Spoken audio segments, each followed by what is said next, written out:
விலங்குகள் பேசுவது புரிந்தால். ஒரு ஊர்ல வேட்டைக்காரன் இருந்தான். அவன் வேட்டையாடுவதற்காக பக்கத்துல உள்ள காட்டுக்கு போனான். அப்போ ஒரு முனிவர் தவம் செய்து கொண்டிருந்தாரு.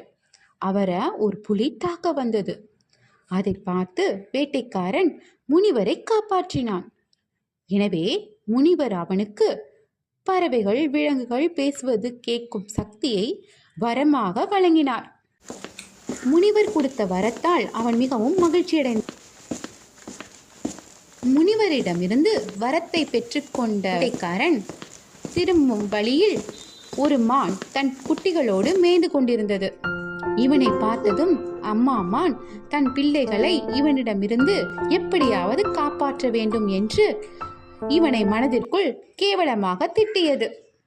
இதை கேட்ட வேட்டைக்காரன் மனமுடைந்து தன் அம்பை கீழே வைத்தான். சரி, நாம் மானை வேட்டையாட வேண்டாம் என முடிவெடுத்து திரும்பவும் சிறிது தூரம் சென்றான். அங்கு சிங்கம் இருந்தது.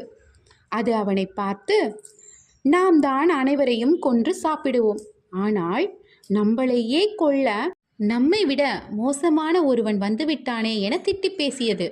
இதையும் கேட்ட அந்த வேட்டைக்காரன் மனம் நொந்து அதை கொல்லாமல் விட்டுவிட்டு நகர்ந்து சென்றான்.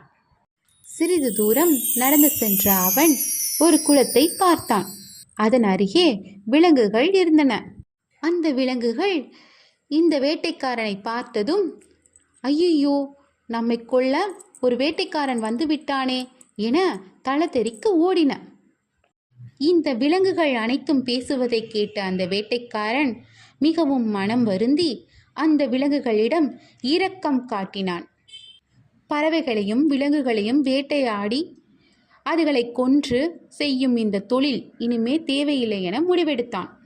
மற்றவர்களுக்கு தீங்கு விளைவிக்கும் எந்த செயலையும் செய்யக்கூடாது.